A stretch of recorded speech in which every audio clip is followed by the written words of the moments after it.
how's it going? It's yet another week of mail. I've got 2 bundles. I should hopefully have more by the end of the week, but probably not.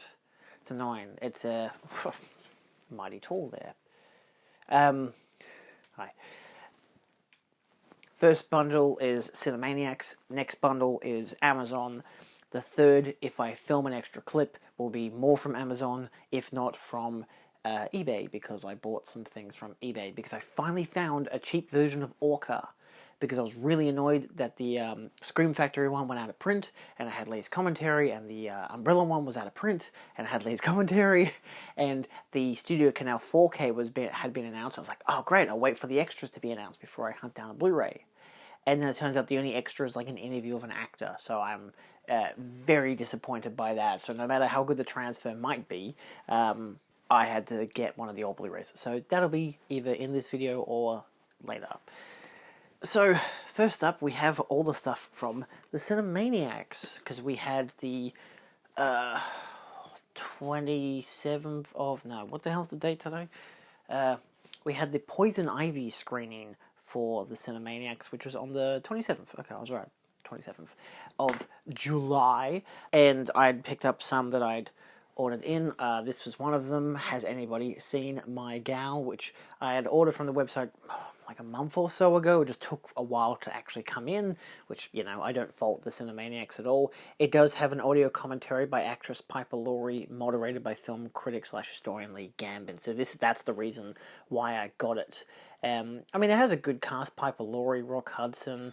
You know, I don't know if I've heard of Charles Coburn or Gigi Peru. But nevertheless, you know, not bad. A 2K scan from the 35mm in a positive. Plus a Piper Laurie and Gigi Peru, remember, Has Anybody Seen My Gal? Which I wonder how much of that is involved with Lee. Like, if he actually, you know, was talking to them, or if it was just they got people to go there and actually interviewed them or something. I have no idea. Could have been done over Zoom. I have no goddamn idea. So, what is a 2024 release? So probably not. But, yeah. So, simple as stuff. Regular Kino stuff, Region A, disc, all that jazz. These next 2 I actually picked up at the Astor, because this one was $35. It is like this. It was the same price on Amazon, so I figured I might as well just buy from the Cinemaniacs. A, it's in person, and B, I don't have to support Amazon. I've already done enough of that for the past week and a half, so yeah. Again, another one that had Lee's commentary. It's the only special feature. I do think it's just a HD, it's remastered in HD by Paramount Pictures with an audio commentary by Lee. So it's just a dancing film with Fred Astaire. Can't go wrong. So I don't know, good stuff. A brand new one, brand spanking new, which was not a pretty price. I mean, it was $50. That was alright. I figured, look, I wanted to get it. It wasn't available on Amazon to buy, and that's where I get all my Kinos, all my Scream Factories. So, you know, I figured, fuck it. It comes with the sleeve, so, you know, you get the extra different colourful title as well, which it definitely is not focusing on the title. I apologise for that. See? Yep, there we go. So, yeah. Comes with the sleeve. You get an audio commentary by screenwriter Paul Rudnick, moderated by author / film historian Lee Gambin. Again, the reason I bought this. Plus a couple of interviews with the director and... Oh, is it going to focus? I think it is, yep. So interview of the director, Frank Oz, interview of composer Mac Shyman, and vintage interviews as well as behind the scenes footage, which is great. So some nice stuff there. 4K comes with Dolby Vision, Region A locked for the Blu-ray disc. Yeah, nothing too fancy schmancy, but at the same time, did I need to get it in 4K? Probably not, but you know, I like Kino's 4K range. They're quite nice, you know, especially after getting Crybaby the other week. That looked really good on 4K, so I'm very interested to watch this. There was another one that Lee did. There was the Can't Stop the Music that also just came out, which I would have gotten. There was a toss-up. I haven't seen this. I've seen at least the first 40 minutes of Can't Stop the Music. I think that's what it's called. It's the one about the YMCA guys. And it's not a great film from what I'd seen. It's infamous in Australia, at least, because it's the first film on like Channel 9, I think it is. It's one of those network stations, Channel 10, Channel 7, Channel 9. One of them, it plays it's the first film that plays on New Year's Eve. I don't know why. I don't know if anyone knows why. It just does. So I stumbled on it like once, I think 2 years ago, and I was just like, what the fuck is this movie? Because it starts with a weird montage and roller skating, and I was like, that's the guy from Police Academy. So yeah, and then I watched quite a bit of it, and I was just like, this movie's really weird, and I looked it up, and it wasn't well regarded, but I'm like, I'll get it anyway eventually, because Lee worked on it. Same as Exorcist 2, which a lot of people were obviously shitting on when Arrow did their announcement for that, but that's like the final thing that he worked on for them, so obviously I'm going to get it, and also I would actually like to see the film to get a kind of perspective on if it's actually good or not. Whether it is or not doesn't really matter. I mean, it does, but I want to get it for Lee's contribution to it.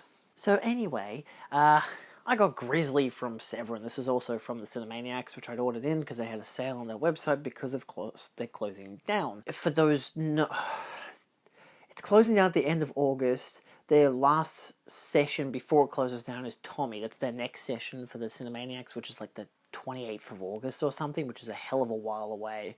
Maybe it's the 30th or something, but it's the last Saturday in August, which means I can't see my friends for a month. It's sad, but you know, I figured I'd buy some stuff before then. I might buy some more that will be on sale before the store ends up closing. But this comes with a slew of special features. This is done by the same guy who did Day of the Animals, which I'd gotten because Lee did the commentary on that, or at least he did some of the special features on it. I think it was the commentary. He did not work on this, unfortunately, but I figured, you know, it's the same guy who worked on this, William Girdler, I believe it is. I think he did this just before. Day of the Animals was like 78, I think, and this was 76. Or it's the other way around, but I'm pretty sure it's a sequel to this. This does have alternate artwork. It does have disc artwork as well. It's the only issue of it being a case. It also had like the Grizzly sticker on the top, like as in it was taped. Don't just hate when they do that. It does come with alternate artwork and alternate pictures, which is nice. I don't mind them, but I do kind of like the big dancing bear compared to what looks like kind of like a trophy bear, even though it definitely seems more like the bear is coming out of the darkness and trying to kill her. It is really nice artwork. It's my only disdain with the fact that the case is not transparent. If the case was transparent, I'd be like, fuck yeah, I can look at both of the artworks. But yeah, so I'm sticking with this one for now. You know, I might watch the film and decide, you know what, I can flip it over. I mean, I can do that whenever I want, realistically. So yeah, I'm very keen to watch this because eco-horror, it's fun. Clearly a genre not for everyone, but at the same time, not everything is for everyone, so yeah. Anyway, the last one I got for the Cinemaniacs was The Evil. I don't know, it was like $20 odd on the store, and it seemed like a fun 80s kind of horror film. One of those classic, the house is possessed movie and stuff. So, you know, you can't go wrong. Comes with an audio commentary of the director and the writer, as well as the director of photography, and a theatrical trailer and TV spot. So not much. It is a Scream Factory release. It doesn't seem like a Scream Factory release. I don't know, there's something that seems a bit more cheap about it, but it does come with, you know, disc artwork and inside art as well, which is a house with two people in front of it. So, Region A as well, seems to be a theme. I think the Severin one was all regions, so yes, Severin is all regions. Yeah, I don't know, I looked at some of the reviews and people seemed pretty fond of it to a degree. I mean, again, it's you run out of 80s horror films eventually. I've still got a couple million to go, so that's just another one on my list. Next up we have Amazon stuff. So of course this stuff just came in today, Prime Day sales, which encouraged me to buy things I didn't expect. One of them wasn't a Prime Day sale, but because I got Prime now, it's a free trial because I got a new goddamn debit card. Hooray! I didn't have to pay 10 extra bucks. I ended up buying this set, which is Columbia Noir number 6. I think I got number 4. No, that is number 5, isn't it? Oh yeah, I've got Columbia Noir number 5. It's the Bogart set, so this is the next set. I don't have any of the other sets. I'm not really a big noir person, but like in the general sense of same as me with westerns, like I just haven't watched enough. I actually like a lot more westerns now, but I'm more of a John Ford western kind of guy. I've got a lot to watch, obviously. I got this because Lee did the commentary on, I think it was the Voice of the Whistler. Yeah, Voice of the Whistler. So It's the only reason I got the set, but it does come with, it's limited to 6,000 units. It obviously comes with, what's that, 7 or 8 films? I think it's 8 films. Yeah, all those films there. It is Region B, potentially locked, but, it might be all, just says Region B, doesn't actually mean it is Region B. When he whistles, someone dies, and of course it obviously, as per usual, indicator stuff, they do have all the titles there and a little tag on the thingy there, which it's not going to focus on. It just says when he whistles, someone dies! Exclamation point. So yeah, interesting artwork. I mean, again, it's very basic, but it's in the imprint style. If you've seen their sets, you know that, like, oh, that looks kind of bland, but it's actually a bit more to it. Obviously, there's a chunk of text here with all these different releases, commentaries on each one of them, video essays and the like, of course. All the details talking about the run times. They're really short, like 60, 62, 67, 60, 62, 65, 66, 63. So that's only like, well, that's 8 hours. 8.5 at the most, which is kind of fantastic. So, and a couple of them are William Castle films as well. So that seems like, oh, there's titles on the top as well. I love it. Really like their indicator sets. Of course, they're all sleeves and a big chunky book, so let's dive into it.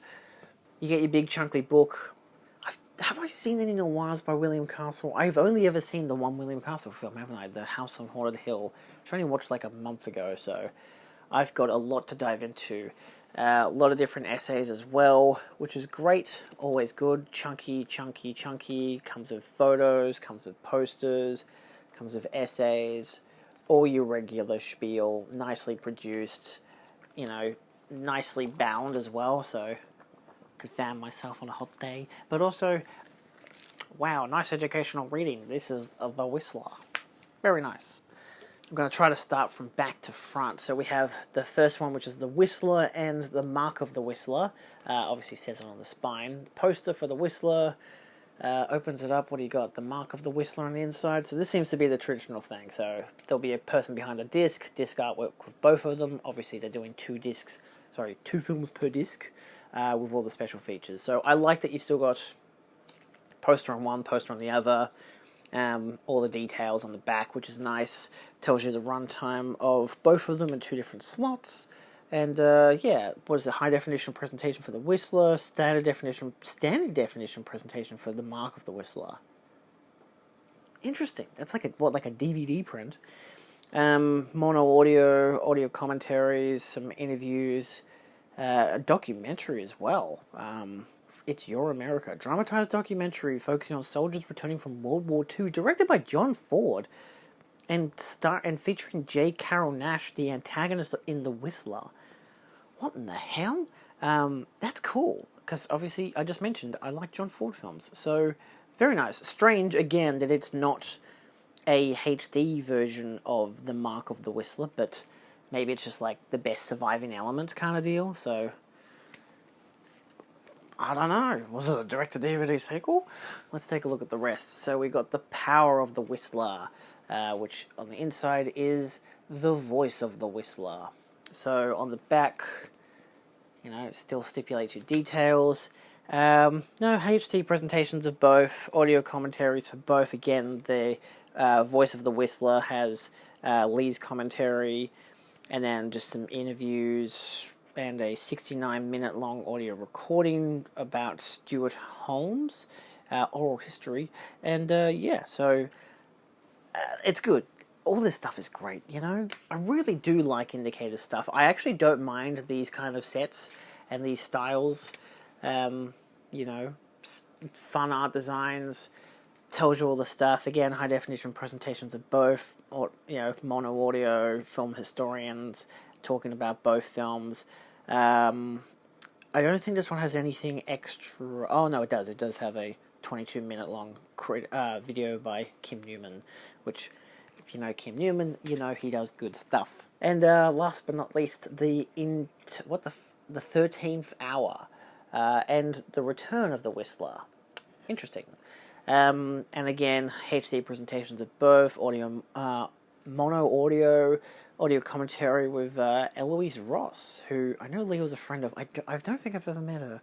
And then you get a dramatized documentary, which is like 9 minutes long, and about the war effort, featuring a number of cast and crew from the Whistler films. Man, I wonder if these were made during the war. Yeah, they were. They started prior to the war and ended after the war. Wasn't that 1940? Yeah. No, they were, yeah. Jesus. Yeah, 44 through to 48. Man, and you thought that, what do you call it, the Marvel Cinematic Universe was crazy. Well, this is probably not as crazy. A bunch of noirs that all happen to have the same kind of antagonist who's vaguely there in the background. Wonderful. This was like $70 on Amazon. It was like roughly $90 odd to have gotten it from Amazon prior, so I was like, oh, alright, I'll take the deal, why not, $70 odd. It was just more expensive from Powerhouse Indicator's website, and there was nothing else on the website that I actually want to get, so I was pretty happy with this. Actually, they've got that Romero film that I want to get, but it's on pre-order still, so I'm waiting. Alright, cool. For a second there, I almost thought I was not going to actually receive this in the mail, but it seems to be okay. Even though it is a really cheap, crappy plastic case, obviously with the recyclable stuff, which obviously means that the inside of this is hollow. This is, of course, Popeye, which, yes, I have watched Red Letter Media's video on it, and I wasn't overly inspired to buy the film, but it was $17 during the Prime Day sale, and, of course, Shelley had recently passed, and I was like, you know what, why not? I want to watch more of Shelley's films, and apparently she's really good in it. It does come with Return to Sweet Haven, A Look Back with Robin and the Altmans, the Popeye Company Players, Popeye's Premiere, The Sailor Man medleys. So, yeah, it's seems to be not region-locked specifically, because like sometimes they just aren't, which is good, you know. 113-minute long film. I know it's a musical, but hey, do you want a digital copy? There you go. Popeye on digital. I don't use digital, so take it if you will. I'll be throwing it in the bin. So yeah. Anyway, it does make me wonder if it's worth getting a better case for it. Second last, we have. This was a obscure one for me personally. All Ladies Do It, which, it's Italian erotica. I've never bought Italian erotica before. I mean, a lot of their films are based, like their horror films have erotic elements to them. But yeah, I figured I'd buy this because it was like $20 odd, which is nice. I don't know, it's from the director of Caligula, is that what it's called? Yeah, and, you know, Umbrella has their 4K set of that coming out this year, so I kind of figured maybe a taste test instead of spending like $100 odd on a box set, I can buy this instead. Okay, it isn't very pornographic underneath. I like that it comes with a sleeve. I will just breezily cover up the base of the image. There's nothing specific on display, but like I said, erotica. No, all the images on the back are the same, but it just has it in different formatting, which is nice. Oh my god, there are art cards. And there is nudity on those art cards. It's always a trait, isn't it? Is there a booklet as well? Oh my god, there is. Alternate artwork on both discs, which is nice. Oh golly. I can't show this for sure. They have the full poster on the back in Italian. I mean, I'm not going to show part of it. Does that give you the idea, you know? So yeah, it's just, yeah, it's fine.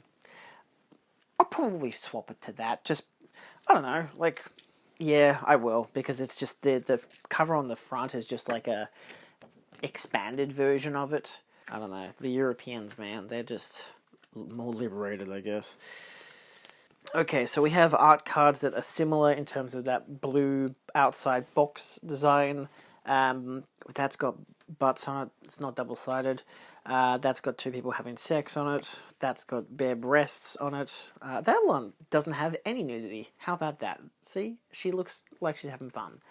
Meanwhile, all the other ones are pornographic. Who'd have thought? And then, of course, you get a booklet. The other side has a exposed booby on it. Again, with the title. Hold on, let me... I don't think YouTube will give a shit, but I don't want to have to put in edits to, like... I did that for, like, my imprint one, where there was, like, titties on the front cover of one of the Blu-ray releases, and I didn't realize until I was editing it. I'm like, I have to put something on those, just in case. So I did. Nope, nudity in that. Talking about Playboy. What is it? From Demon to Saint, the career of Claudia Cole. So this is... All the images here are... I mean, no, that's not explicit. Yay. You know, just an essay talking about her. Well, that's explicit. That's explicit. No, that one's fine, actually, you know. Not bad, you know.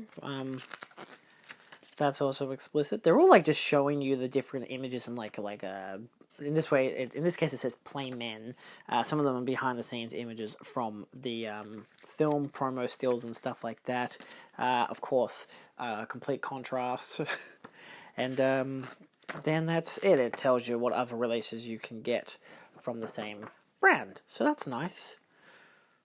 Sure. Kind of feel like it says something about me to some degree. Julian, you bought Italian erotica on 4K. I mean, it's physical media. Also, it's a film, you know, and I like Italian films.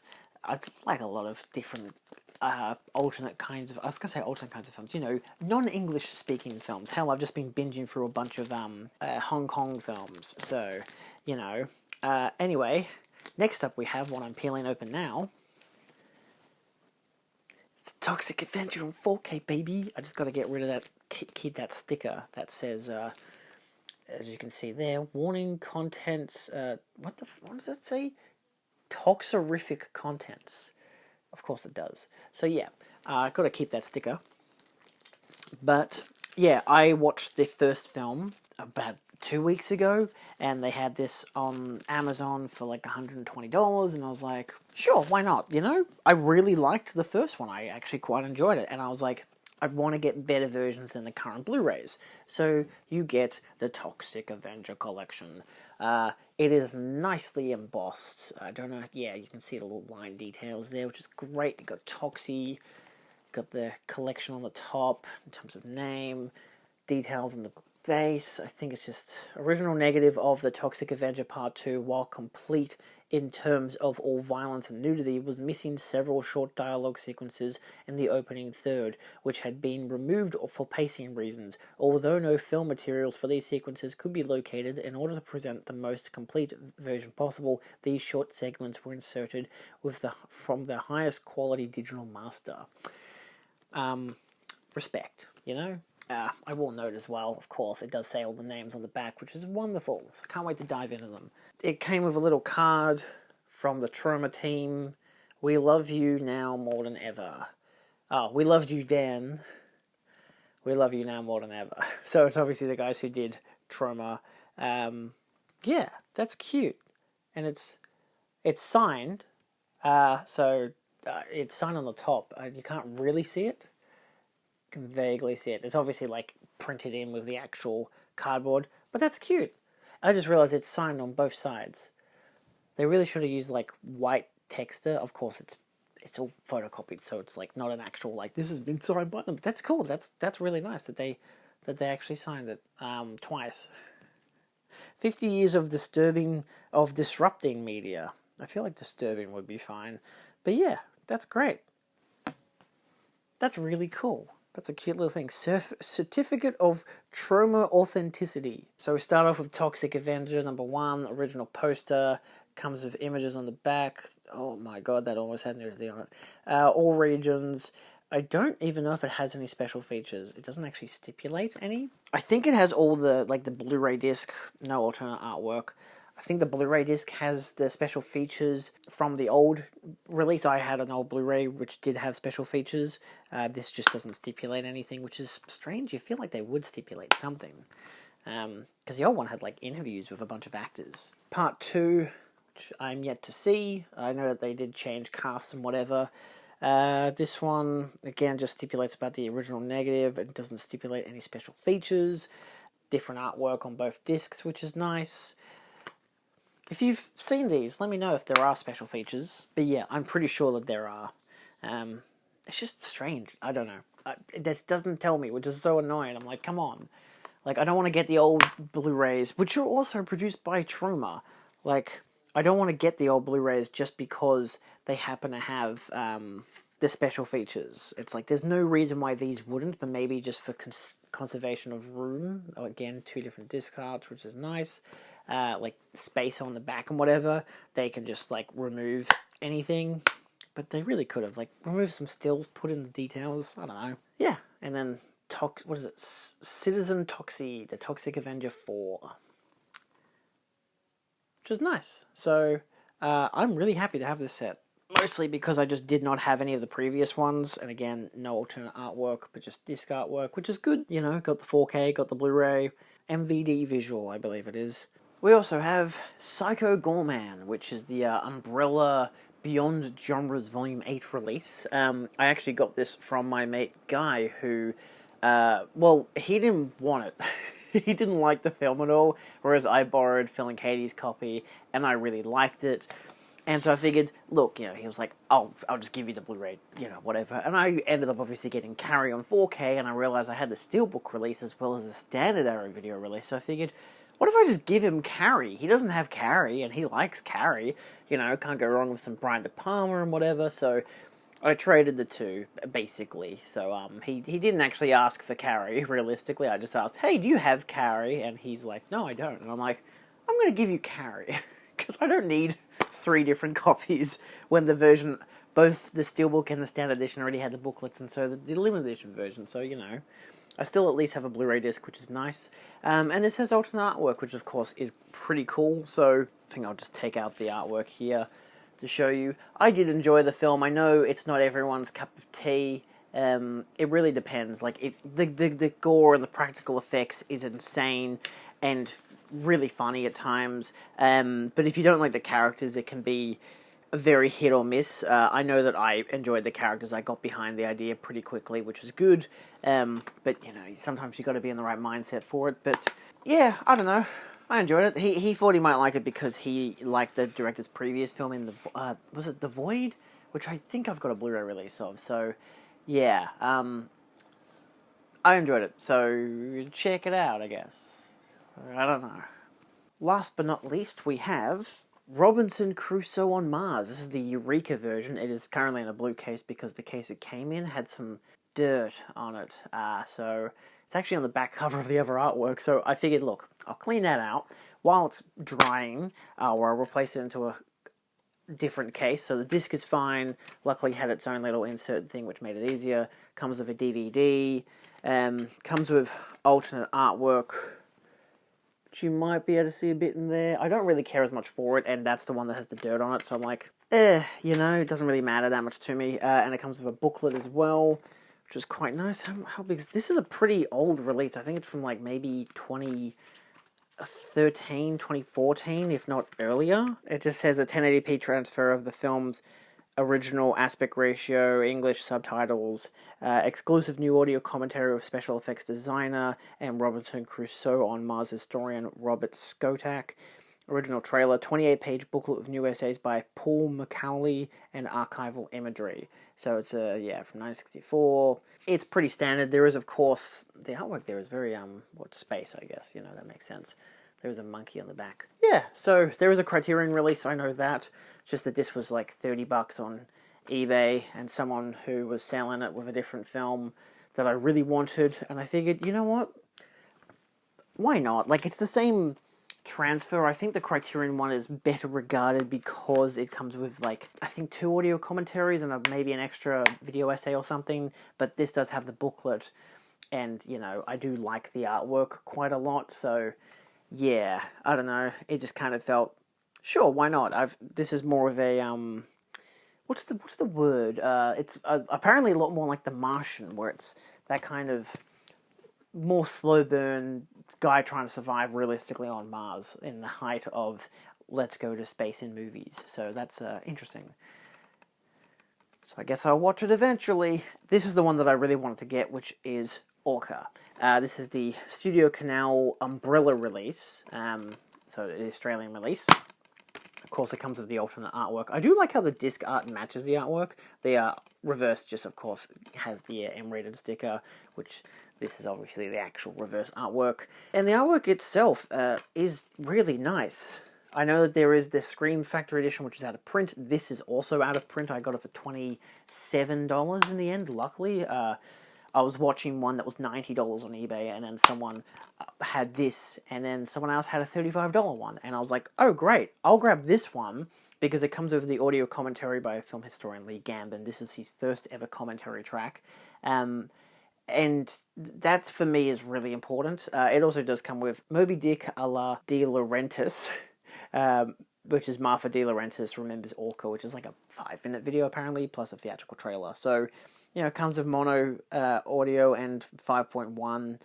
You know, it's 92 minutes long. I know that there is, of course, Studio Canal's 4K coming out soon, but they don't have the commentary track. And for that reason, and that's really disappointing, because like the Scream Factory version and the Umbrella version are both out of print. They both had at least commentary track. This Shout Factory version, I think, had something else with it, but not the interview with Martha De Laurentiis, so maybe it was just the commentary.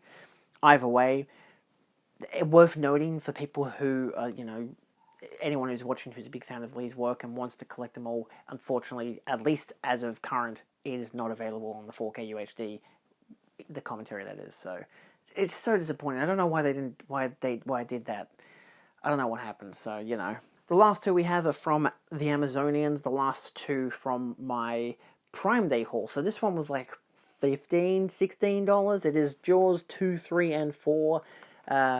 It comes with a digital copy, so of course I'll open it up, and whoever wants the digital copy can take it. I'm pretty sure it's expired, because it's just such an old release. It actually has 2. Enter this code towards a free movie. Okay, so I'll show both codes. So this is, of course, their regular Movies Anywhere code, so if anyone wants that, they can have it. Then there's this, whatever that is. I don't know what this is, but there is, of course, a code to do with that as well. I don't care, I'll throw it out. I don't think this stipulates... may not be valid after the 9th of the 30th of the 9th, 2021. So, yeah, that's wonderful. Look, there's obviously Jaws 2 on one disc, Jaws 3 on another, and Jaws 4 on the other disc. I don't know if the third disc, the Jaws 3 one, actually comes in 3D. I don't know. I don't really think I care that much. It'd be funny if it does. That would be great. It just doesn't stipulate anyway. It has bonus features, making of Jaws 2, Jaws 2, portrait of an actor by... a portrait by actor Keith Gordon, John Williams, the music of Jaws 2, Jaws 2 deleted scenes, theatrical trailers, and more. So they don't really have much. Realistically, I don't like these films that much. I've had the DVD trilogy set for like 10 years or something. I had them before I had the original Jaws film, because I didn't know that it was a different set when I bought them when I was a kid. And then, you know, Jaws 2, 3, 4, I'd seen the first one on TV, whatever. Bought the 3-pack, was like, why isn't the first one in the 3-pack? To this day, I still don't fucking know. I imagine there's some kind of licensing thing, but I know that Jaws 2 has a decent looking 4K, and I know that there have been the controversies with Jaws 3 and 4 because of the AI upscaling to some degree, but also they're not great prints anyway. But also, they're not great films anyway. I know that they have their fans, that's cool, whatever, you know, all films have their fans. I fucking bought them. Clearly, I enjoy them to some degree, but I haven't watched them for a long time. But I figured, look, $17, grab the Blu-ray set, has all 3 films, all the same special features, and the same audio as the 4Ks anyway. It's just that the 4Ks are 4K UHDs, so they have the, you know, remastered transfer. But, yeah, I have no idea if the third film comes in 3D. So, either way, I have them now on Blu-ray. I'm happy about that. $17, easy peasy.